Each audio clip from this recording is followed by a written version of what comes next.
If I were Putin, what I would come in with is a counterproposal that's designed to do one thing and one thing only. Sound reasonable to Donald Trump that Vladimir Zelenskyy and the coalition of the European willing won't find acceptable. That's my whole game if I'm Vladimir Putin. And if he comes in with that, then the question is, has he been successful? Has he guessed right? Or has Trump changed his mind? Or is what Putin comes in with so out of the ballpark that Trump will say, that's not serious?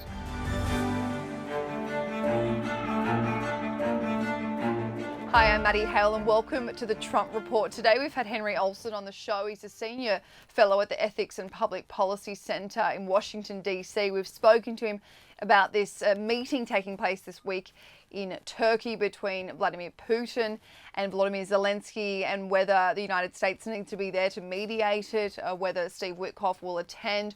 We also speak to him about the fact that Donald Trump seems to be flipping gears again and backing Ukraine, what he needs to do to prove that he wants Ukraine's best interests, what Vladimir Putin will do to try and trick Trump that he's on Trump's side. We also speaking to him about Steve Witkoff in general, whether he's the right person for this role as the person negotiating these ceasefire, these peace proposals. So all that today on the Trump Report. We also ask him, where is Melania Trump? Is she living at the White House? So all that today on the Trump Report. You can watch us every day, Monday through Friday on Times Radio's YouTube. Henry Olsen, a senior fellow at the Ethics and Public Policy Center in Washington, D.C. Thank you so much for joining the Trump Report today. Well, thank you for having me on. We'll kickstart on what's happened over the weekend. We saw these European leaders of the coalition of the willing, along with members of NATO. They've obviously met in Kyiv. They've met with Zelenskyy, and they called Donald Trump in a pretty iconic photo of all of them huddling around to call President Trump. All of them have agreed that if Vladimir Putin doesn't agree to a 30-day ceasefire, they will all place sanctions on Russia, along with provide Ukraine with more military assistance to carry out the war and give them that support. Now, Henry, is this the threat that we've been waiting for, to have these allies back together, banding together to try and get Putin to end this war? I think it is. You know, one of the things we've been seeing here in the United States is slowly Trump has been coming to the realization that Putin may not want peace, that Putin may be stringing this along to continue to see if he can get a breakthrough on the battlefield.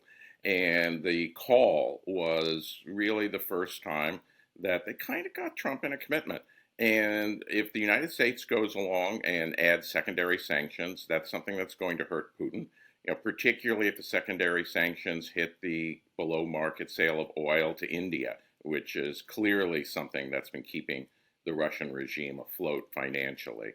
So I think it is a very strong show of support for Zelenskyy in Kyiv, and we will see what happens over the next week as Putin tries to wriggle his way out of that vice. We saw that Trump has threatened over a number of months to sanction any country that is importing oil from Russia. Now, we know that, as you mentioned, this is directly correlated with the status of the Russian economy. You could say that Russia relies so heavily on this money, on this oil money. Donald Trump, he's been threatening this sanction, Henry, for a number of months, but so many experts say that if Donald Trump actually kicked this into motion, if he actually did say, look, I'm doing it now, I'm sanctioning any country that imports oil from Russia, then it will be the kick to Putin that he needs. So is it time for Donald Trump to officially invoke this sanction? I think Trump should invoke the sanctions. I think what he is trying to do is give Putin every off-ramp to agree to start winding this war down. And we will see whether or not the meeting in Istanbul on Thursday produces something that Trump wants, or whether or not it is once again a way for Putin to try and push Zelenskyy out of Trump's embrace and continue to work on the war and wage war on his terms. But I do think it is time for Trump to recognize that Putin is not a willing partner for peace, and the only way he's going to get to peace is if he is unwillingly pushed there. And as you mentioned, we saw that the Kremlin's response to this ultimatum from the coalition of the willing from Donald Trump was to say that, okay, I'll meet President Zelenskyy in Istanbul on Thursday, as you mentioned. So at this present time, we are believing that President Putin and President Zelensky will meet for discussions to end the war, or I guess negotiations on Thursday in Turkey. How likely do you think this is, Henry? Do we feel like it's Putin just throwing it out there? Do we feel like this might happen? Because this will be a very, very big step.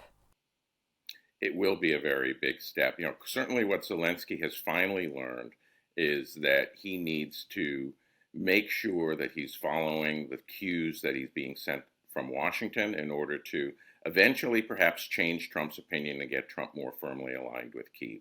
So Zelensky will be there, absent Putin saying something on Wednesday saying, I won't be there unless X and Y, and X and Y is unacceptable. But of course, that would then risk angering Trump. So Zelensky will be there. Whether Putin will be there, I think, is a second question. It would be in his interest to be there, but then I would expect what he will do is present some sort of counterproposal, which is something that Zelensky won't be able to accept. Putin's goal is to drive a wedge between Zelensky and Trump, and Zelensky's goal is to try and show Trump that that's what Putin is doing, and thereby push Trump closer to him. I think that's the whole ball game, and until we know what Putin's going to say and do, either openly or behind closed doors, it's hard to know how this is going to turn out. Or whether the meeting will actually happen. But Zelensky will be there. I would expect Zelensky will be there even if Putin doesn't show, because then that visually shows Donald Trump. I was willing to go the extra measure. Guess who wasn't? Well, we know, Henry, that Donald Trump is in the Middle East this week for various other meetings, but do you think we need the presence of the United States to mediate this meeting between President Putin and President Zelensky? That would be a huge surprise, but because he's in the Middle East, it's not a physical impossibility. That depending on exactly where he is on Wednesday, he could be in Istanbul in a couple of hours. But I don't think the president ought to commit himself as a mediator. The president of the United States ought to be deployed personally when there is either a clear enough sense that his presence can walk away with a deal, or if there is a deal that has already been pre-organized. So you don't want to have the President of the United States involved in a way that has him walking away with a failure. So I will not expect that President Trump will be present as a mediator. Putin has also not wanted to have Americans directly involved with Ukraine as a mediator. He's wanted to use them to try and circumvent Ukraine. And very, I think, smartly, Zelensky's been trying to stay out of it, and now looks like he's gotten Putin off of that game. So I don't expect an American presence in a formal way this time, but I think it could be helpful if the two sides are actually willing to talk in a serious way. And we won't know that until after we know what Putin comes to Istanbul intending to do. And part of these threats from the coalition of the willing and Donald Trump was that they wanted Putin to agree to a 30-day ceasefire. When Vladimir Putin said that he would now meet Volodymyr Zelensky, he didn't mention the ceasefire. So he's kind of just ignored that part of the deal. So if Putin doesn't agree to the ceasefire pre and post this meeting on Thursday, Henry, and it means that NATO members, the coalition of the willing, the United States, do have to ramp up this military aid to Ukraine. They do need to put sanctions in place for Russia. Is this not such a backflip from what we've seen from Donald Trump and his administration the last few months? Well, I think what Donald Trump has started to learn is that Putin doesn't want peace. I think that Trump came into this with a mindset that what Putin wanted was some sort of territorial recognition of Crimea and other countries or other parts of Ukraine as integral parts of Russia. And I think he thought that this was going to be relatively simple, was that Putin had minimalist aims and that Zelensky was the maximalist. Slowly, I think he's beginning to realize that, no, actually, maybe it's Putin who's the maximalist. And that's why I'm putting all the attention on Putin on Thursday, is that if I were Putin, what I would come in with is a counter proposal that's designed to do one thing and one thing only. Sound reasonable to Donald Trump that Vladimir Zelensky and the coalition of the European willing won't find acceptable. That's my whole game if I'm Vladimir Putin. And if he comes in with that, then the question is, has he been successful? Has he guessed right? Or has Trump changed his mind? Or is what Putin comes in with so out of the ballpark that Trump will say, that's not serious? So I'm waiting to judge Istanbul until I have a sense of what Russia and Putin are going to come to the table with. Because if I were Putin, I would want to drive that wedge. I'd want to keep the war going. He knows that a war of attrition is in his interest. And once he gets a breakthrough, then the territorial question suddenly shifts in favor of Russia, as Ukraine might have to reform its lines and cede a lot more territory in order to preserve its army. I'm waiting to see what Putin does, and after I see what Putin comes in with, then I'll have a better sense of knowing whether or not Trump has finally decided, Putin's the bad guy. Putin's the one that needs to be punished.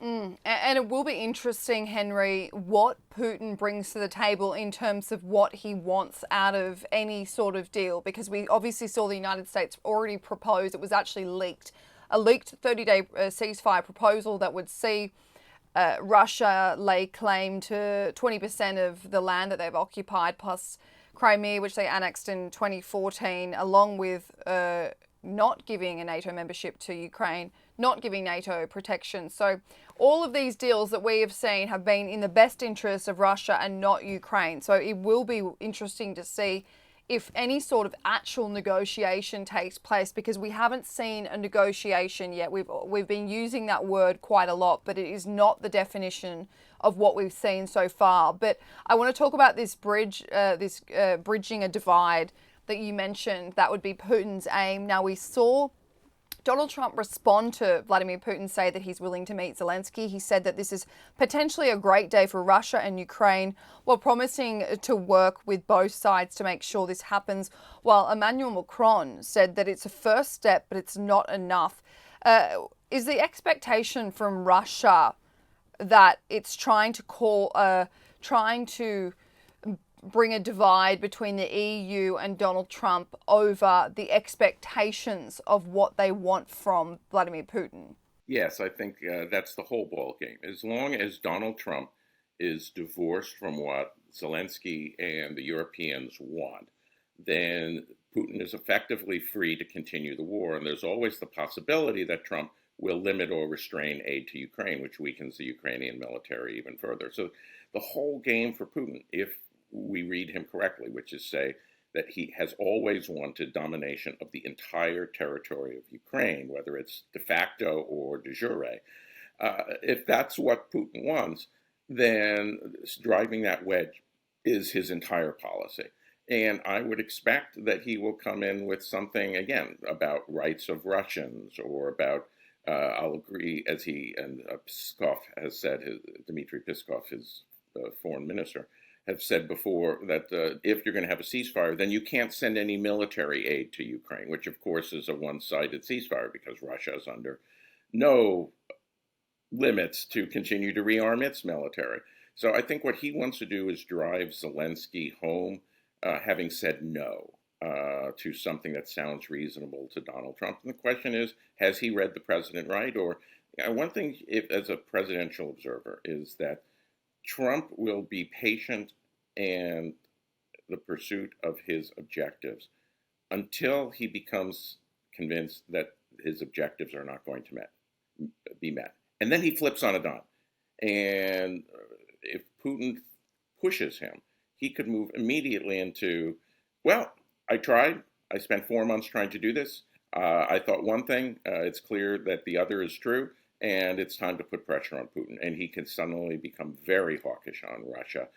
That's what Putin wants to avoid, and it's not clear whether he can do that. And that's what so many experts want. They want the situation to not be Donald Trump gets tired and sick and grows frustrated of the lack of outcome. They want it to be that Donald Trump gets mad, that he feels like he's being played by Putin. He ramps up the sanctioning. He especially puts these sanctions on oil, and he starts giving military and security protection to Ukraine, and that Ukraine wins this war in its own terms. But we mentioned before, Henry, that we didn't know if a member of Trump's administration or Donald Trump in general would be present for this meeting on Thursday, whether the United States needs to mediate, sorry, I should say. But I want to get your thoughts on Trump's Middle Eastern envoy, Steve Witkoff, who would have been the person in charge of that role. Now, we've seen months and months of deliberations and negotiations, as you could call them, where Steve Witkoff has been the US representative when meeting Vladimir Putin directly and when meeting his team directly as well. Secretary of State Marco Rubio has only probably been present for one or two of those meetings, which has caused a bit of controversy because people believe that he should be in that role. Steve Witkoff, a man who doesn't have a political background or a background in any of these high stakes level negotiating. So it is an interesting appointment from Donald Trump. But then we had this New York Post article released last week that saw Steve Witkoff described as a bumbling effing idiot by some of Trump insiders, and they were annoyed that he wasn't taking Marco Rubio. But then we had this NBC article, Henry, where we've seen a US official and two Western officials say that Steve Witkoff broke with long-standing protocol by not providing his own interpreter during 3 meetings with Putin, instead relying on Kremlin translators. In the article, Michael McFaul, a former US ambassador to Russia, said relying on a Kremlin interpreter is a very bad idea and puts Witkoff at a real disadvantage. So I want your response to that.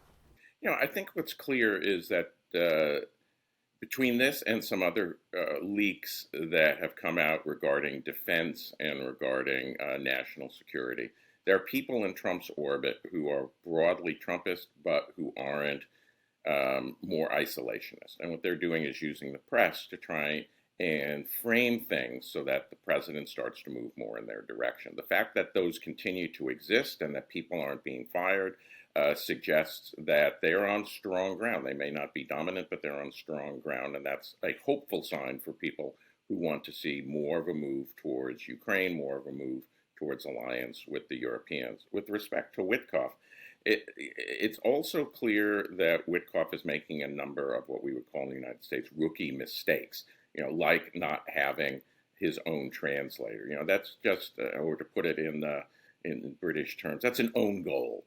That you shouldn't be engaging in. Trump's response to that would probably be, in his own way, just saying, Steve, stop being a jerk, use our translator. I will be very interested to see not whether Rubio himself goes with Witkoff on the next one, but whether or not there is a serious NSA or State Department aide that accompanies him. That would be a sign, if it happens, that Witkoff's leash is beginning to be reined in a little bit. It's hard to say that he's stronger now than he was 3 months ago, and that is, again, a good sign for people who would like to see the United States and the White House more aligned with the pro-Ukraine wing than trying to push Ukraine towards an unsatisfactory outcome. And Trump's, I guess, top trio of administration officials, we've got Pete Hegseth, we had Mike Waltz, and we had Steve Witkoff, all kind of under the limelight when it came to that Signal Gate scandal. Mike Waltz took the blame, as we know, but he's the only one with government experience. He's been shafted to, I guess, well, they said it was promotion. Anyone else would tell you it was a shaft to be nominated for the UN ambassador, the US ambassador to the UN. So it is an interesting situation, but I wonder, is Steve Witkoff, do you see Donald Trump reevaluating the role of Steve Witkoff? I think he is reevaluating, but Donald Trump is not going to push a friend out in an uncomfortable way, particularly so quickly. I think the telling thing about the Waltz move is that the position was consolidated under Rubio. That is a sign that Rubio, who, remember, was somebody who ran against Donald Trump in 2016, was very dismissive, obviously repaired relations, is on the ascendancy, is that Rubio is somebody who is gaining esteem in the president's eyes as a loyal foot soldier who is also, willing to use his expertise privately but never disagreeing publicly. That's what Donald Trump likes, actually. He doesn't mind being talked to, as long as he's talked to with the recognition that he is the decider. And to have Rubio occupying that position suggests that maybe Witkoff would be the next in line for a departure. But Witkoff is not there yet. He needs to either not produce or make some more own goals in order for him to be shunted aside, which is, again, why I'm looking to see, is he accompanied as by an aide in a secondary matter by somebody from Marco Rubio's orbit the next time he gets involved in Russia-Ukraine. If he is, everyone in Europe should take that as a positive sign that things are beginning to change within the Oval Office. That is a really interesting thing to look out for, Henry. It's Donald Trump's, I guess, sly way of saying that he's taken note of these concerns. He's listened to those insiders that have expressed concerns. So I guess we'll be watching that the next time he goes to a big meeting, and we don't know, again, if he's joining Putin and Zelenskyy in Turkey. But I want to get into this big story, this big domestic story coming out of the United States today, which is Donald Trump reportedly set to accept a gift from the Qatari royal family, which of course is this nearly $400 million 747 plane. It would operate as Air Force One. This would be the biggest foreign gift ever received from the US government. Now, Qatar has come out and basically said that this is inaccurate in the sense that a possible transfer of a temporary plane is under consideration. We don't know if that was just a reactive response, but can you walk me through, Henry, why Trump has been criticised on an ethical scale if he were to receive this plane? Well, first of all, let's understand that what we're talking about is Donald Trump has been frustrated for years, back to when he was in president the first time, is that Boeing has been unable to come up with a replacement for Air Force One. We saw a story about 2 weeks ago saying that he was getting upset and that he's trying to get this resolved. And suddenly this comes out. Okay. So these things are not unrelated. The question is this real or is this not? If it's real, then what it's signed is that he's finally gotten frustrated and he says, I need a modern airplane. On an ethical basis, the question is who's getting the gift? If it's done, and what we were hearing in the United States is this would be a gift to the president, and then the plane would go to the presidential library. Every president of the United States sets up a nonprofit organization to house his papers in after the administration and becomes a presidential library. That would mean that it's his personal property in some way. And that would be something that would potentially run afoul of American ethics laws. It could give him a large tax deduction that if it's viewed personally and then he donates it.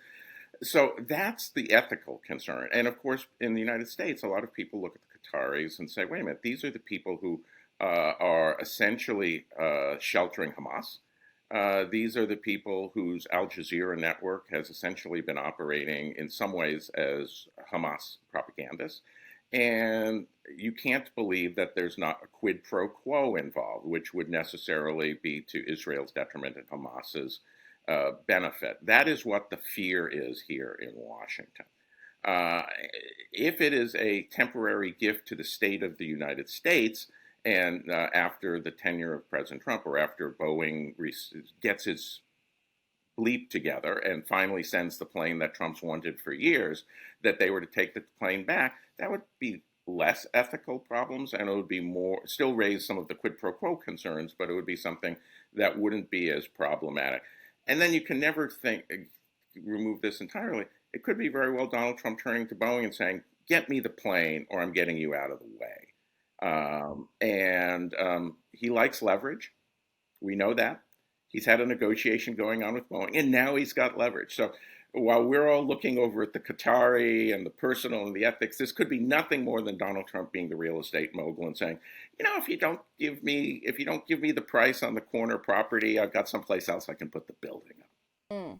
I mean, this all comes down to the art of the deal, Henry. We keep seeing it time and time again, but there has been these problems with the Air Force One, hasn't there? It's a 30-year plane. It's always getting serviced. It's expensive. It's an old plane. So if it was gifted to the president, the general president, being whoever is in power right now, that would then in turn obviously be inherited by whoever is the president next and so forth. Right. Then I wonder if that would be an ethical dilemma, or if that was just a cost-saving situation for the taxpayer who doesn't want to pay for another Air Force One. It would be much less of an ethical dilemma, because then it would not be personal to Donald Trump. And then you'd have the question of, how do you accept a gift of that magnitude? Usually when gifts are presented above a certain level, they're donated to the United States. The president doesn't get to keep the beautiful gold samurai sword he gets from the prime minister or the emperor of Japan. It becomes a state artifact.